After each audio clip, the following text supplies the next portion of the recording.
안녕하세요. 제가 신앙생활을 시작한 것이 한 2000년도쯤인데요. 신앙생활을 시작한 지 3년째쯤 됐을 때 제가 하나님 앞에 나가서 2-3개월 정도 하나님께 매달려 응답을 구한 일이 있었습니다. 그때 하나님께서 저에게 비전과 함께 아주 선명한 음성으로 저를 만나주셨습니다. 그것은 제가 살아계신 하나님을 처음 경험한 순간이었으며 그것을 계기로 2년 뒤에 6개월간의 선교 훈련도 떠나게 됩니다. 그 훈련 과정에서 하나님과의 깊은 교제가 있었고 그 하나님과의 만남 가운데 아버지께서 말씀하시고 교훈을 주시며 또 아버지의 마음을 보여주셨던 그런 시간들이 있었습니다. 훈련을 마칠 때쯤에 까마득히 잊고 있었던 치과의사에 대한 소망을 다시 제게 주시고 그 꿈을 품고 대학을 다니기 시작했습니다. 처음 대학 생활을 시작할 때쯤 부모님의 사업이 더욱 어려워지기 시작했고 또 서로 맞추어 나가기 시작해야 되는 신혼생활 등 갑작스레 바뀐 환경에 지금 생각하면 그 당시 여러모로 정신적, 육체적 버거움이 있었던 것 같습니다. 또 공부를 지속적으로 하게 되면서 어느 순간부터 저는 공부에 시간을 더 쏟게 되고 공부가 저의 우선순위가 되어버렸고 어느새 나의 삶에 하나님과의 1:1 교제는 끊어져 버렸고 저는 공부를 위한 공부를 하는 사람이 되어버렸습니다. 시험을 망칠 수도 있다는 두려움에 갇혀 예배와 기도 또 말씀을 읽는 데 투자하는 시간들은 제 삶에서 자리를 잃어가고 있었습니다. 물론 교회 출석은 하고 있었지만 하나님과의 동행이 없었습니다. 즉 나의 뜻을 하나님께 예속시켜 뒤를 따라가는 삶이 없었던 것입니다. 하나님과 상관없이 내가 앞서서 살아가는 생활이 되어버렸습니다. 내 생활의 모든 것은 하나님의 기준과는 관계없이 내가 생각해서 맞다고 생각되어서 방향으로 결정했었습니다. 그리고 하나님과의 개인적인 만남은 이미 사라져버리고 없었습니다. 인디애나에 오기 전에 조금씩 예전에 경험했던 하나님과의 그 친밀함에 대한 소망함과 갈망이 언뜻 내 마음에서 솟아나기도 했지만 여전히 예전처럼 하나님 앞에 1:1로 나아가지는 못했습니다. 왜냐하면 이제껏 하나님 없이 내가 그분의 의자에 앉아서 7-8년을 살아왔던 그 습성이 내 몸에 너무 잘 맞는 것처럼 되어서 버렸기 때문입니다. 많은 분들이 아시다시피 저는 인디애나에 오면서부터 여기 예배를 계속 나왔고 학교에 시험이 있을 때 일부 예배를 나올 때도 있었고 친교 봉사도 했고 성가대 봉사도 하고 하나님이 계시다고 믿고 있었으며 예수님 외엔 구원이 없다는 것도 믿고 있었지만 하나님과의 개인적인 교제는 없었고 하나님은 제 삶에 아무런 결정권을 행사하지 못하셨고 영향력도 없었습니다. 이런 상태에 있던 제가 과연 구원이라는 생명의 길 위에 서 있었다고 말해도 될까요? 여러분이 보시기엔 그런 상태에서 구원이라는 생명의 길 위에 제가 서 있었다고 생각하십니까? 그럼 하나님이 보시기엔 어땠을까요? 제가 이번에 제자 훈련을 시작하고 다시금 하나님 앞에 1:1로 나아가기 시작했을 때 하나님께서 마치 기다리셨다는 듯이 저를 만나주시기 시작하셨습니다. 제가 하나님 앞에 나아갔을 때 비로소 나의 신앙의 깊이를 알게 되었습니다. 저는 저의 신앙이 이만큼은 아니더라도 이 정도는 되지 않을까 했는데 하나님이 그분의 다름줄을 가지고 나의 지나간 삶에 갖다 대시면서 아니다, 너의 신앙은 여기까지이고 지난 몇 년간의 삶은 하나님의 아들이라고 불리울 만한 그러한 생활이 아니었다라고 하시며 저에게 깊은 회개가 들게 하셨습니다. 제가 하나님이 원하는 것을 안 하고 있는데 하나님이 제가 원하는 것을 들어줄 것이라고 기대할 수 있겠습니까? 너무 화가 나는 순간에, 너무 자존심 상하는 순간에, 너무 손해를 볼 수도 있는 순간에 너무 어처구니 없고 짜증나고 피곤하고 내 마음에 드는 게 하나도 없는 상황에 그 순간에 하나님이 우리에게 원하시는 것은 무엇일까요? 그 순간에 우리는 하나님이 원하시는 것을 선택할 수 있을까요? 우리는 이런 순간순간마다 하나님의 것을 선택하는 연습을 해야 하고 훈련을 해야 합니다. 하나님과의 인격적인 만남이 없는 이유는 믿음이 없어서가 아닙니다. 하나님을 만나는 연습과 훈련이 없기 때문입니다. 이런 훈련은 혼자서 하려면 정말 힘듭니다. 하지만 저에게 이 제자 훈련이라는 틀 안에서 하나님을 만나는 연습은 다시금 살아계신 하나님을 경험하고 하나님을 만나게 하고 이런 하나님과의 교제를 제 삶의 일부분으로 자리를 잡아가게 하는 데 있어서 너무나 값진 선택이었습니다. 하나님의 말씀에 따라 살고 순종하며 살아갈 때 우리는 하나님을 경험하게 됩니다. 하나님을 찾을 때 하나님께서 만나 주십니다. 이것은 제가 보장하는 것이 아니라 하나님이 약속하신 것입니다. 제가 뭔가 하나님께 요구할 게 있어서 하나님을 찾는 것이 아니라 우리가 진심으로 하나님을 더 알기를 원하고 하나님이 원하시는 삶을 살고 싶어서, 그래서 그 하나님과 동행하고 싶어서 하나님을 찾을 땐 하나님께서 만나 주실 것입니다. 이것이 바로 저의 간증입니다. 제가 정말 하나님의 그 약속을 붙잡고 회개하며 골방에 들어가 다시 주님을 찾고 하나님의 다스림 안에 다시 들어가기로 결단하고 주님 앞에 1대1로 나아가 주님을 기다리니 정말 그 약속을 기억하시고 지켜주셨습니다.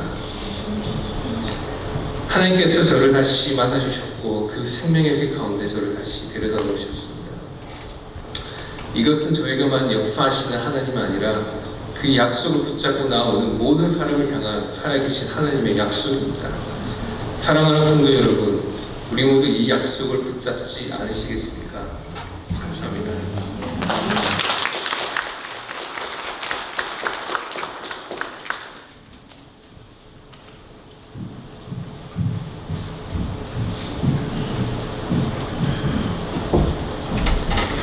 2년 전 달라스에서 인디폴로 이사 와서 다리 수술 때문에 주일 예배 외에는 아무것도 할 수 없었고 나름대로 인터넷으로 예배도 드리고 기도도 하려고 했었지만 결국 1년이 지나가면서 제 믿음의 바닥이 드러나기 시작했습니다.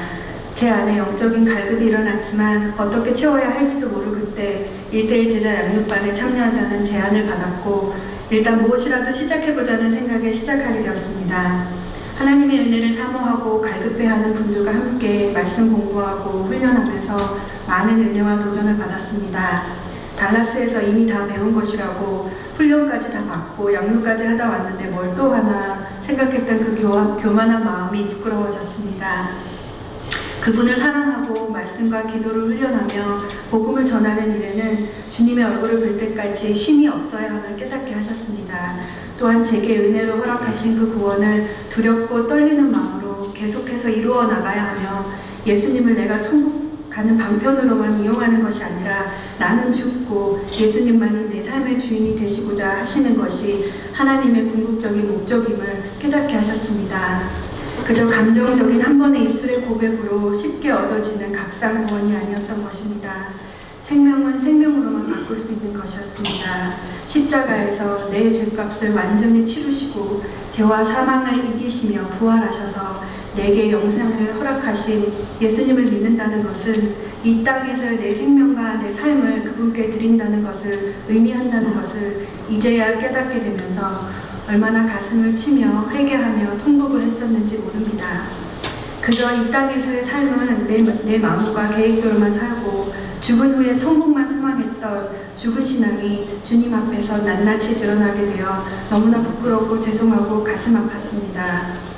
그래도 그것이 제가 죽어서 주님 앞에 섰을 때 이미 아무것도 돌이킬 수 없을 때 일어나지 않은 것이 얼마나 감사한지 가슴을 쓸어내리며 눈물로 감사하기도 했습니다. 개인적인 1대1을 마치고 남편과 함께 부부 1대1을 다시 시작했습니다. 부부끼리 다시 4명이서 하는 형식이었는데요. 무엇보다 남편에 대해서 알게 된 것이 참 많았습니다. 내가 남편을 많이 알고 있었다고 생각했었는데 그것이 아니었습니다. 내가 미처 몰랐던 남편의 생각들과 마음들과 또 그의 생활이나 계획들에 대해 알 수 있게 되는 시간이었습니다. 이 사람에 대해 내가 참 많이 몰랐구나, 내가 참 많이 몰라줬구나 하는 마음이 들어서 너무 미안하고 또 이렇게나마 알 수 있는 기회가 되어서 너무 감사했습니다. 둘 사이에는 자연스럽게 말씀을 읽으며 깨달은 것을 기도하며 하나님께서 주신 마음을 또 회개한 것들을 나누게 되었고 어느 때보다도 더 많은 진솔한 이야기를 하게 되었던 것 같습니다. 상대를 탓하기 전에 제가 먼저 하나님 앞에서 회개하고 용서하고 평안한 마음을 가지게 되니 또 서로 짜증내고 다투는 일이 많이 줄어들게 되었습니다. 또 다툼이 있어서 화가 나 있다가도 그 마음으로 예수님을 개인적으로 또 바라볼 수 없으니 얼른 두려워하게 되었습니다. 특히 남편이 하나님을 더 깊이 만나면서 주님의 말씀에 순종하려고 노력할 때 제게 가장 큰 이익이 돌아왔습니다. 고맙다, 감사하다, 미안하다 소리 잘 못하던 사람이 미안해, 고마워 하며 먼저 말하게 되는 모습에서도 말다툼으로 한번 마음이 상하면 혼자 마음이 풀어질 때까지 쌩 하며 동굴에 들어가 나오지를 않던 사람이 이제 바로바로 용서하고 그 마음을 풀려고 노력하는 모습을 보입니다. 사람은 절대 안 변하지만 하나님이 변하게 하시면 변하는구나 하고 놀라고 감사했습니다. 남편이 바쁜 중에도 열심을 내서 기도하고 말씀을 읽으며 훈련받는 모습을 보면서 제 안에 남편을 향한 믿음과 존경심이 더욱 생겨났습니다. 본인의 능력이 아니라 하나님께 지혜와 능력을 구하며 겸손히 나아가는 모습이 더 믿음이 가고 함부로 했다가는 하나님께 혼날 것 같은 함부로 할 수 없는 권위도 느껴졌습니다. 삶을 함께 헤쳐나갈 동력자이자 친구이며 사랑하는 사람을 다시 얻은 것 같아 주님께 너무 감사합니다. 내가 죽고 예수만 살기를 함께 기도하면서 이제 두 사람이 아닌 예수님으로만 살아간다면 어떠한 어려움도 함께 헤쳐나갈 수 있을 것 같습니다. 우리가 아닌 예수님의 지혜와 힘으로 말입니다. 1대1을 남편과 함께 할 수 있었던 축복을 누리게 하신 하나님께 감사드립니다. 저희가 이 간증을 하는 것은 저희가 무언가를 이루었다고 성도님들 앞에서 발표하는 것이 아니라 정말 하나님께서 우리 삶 가운데 부족한 저희 가운데 끼치신 은혜와 저희에게 주시는 은혜를 조금이라도 나누고자 함이니 저희의 부족함을 보시지 마시고 하나님께서 저희 삶 가운데 주신 축복과 은혜를 함께 나누어 주시고 격려해 주시면 감사하겠습니다.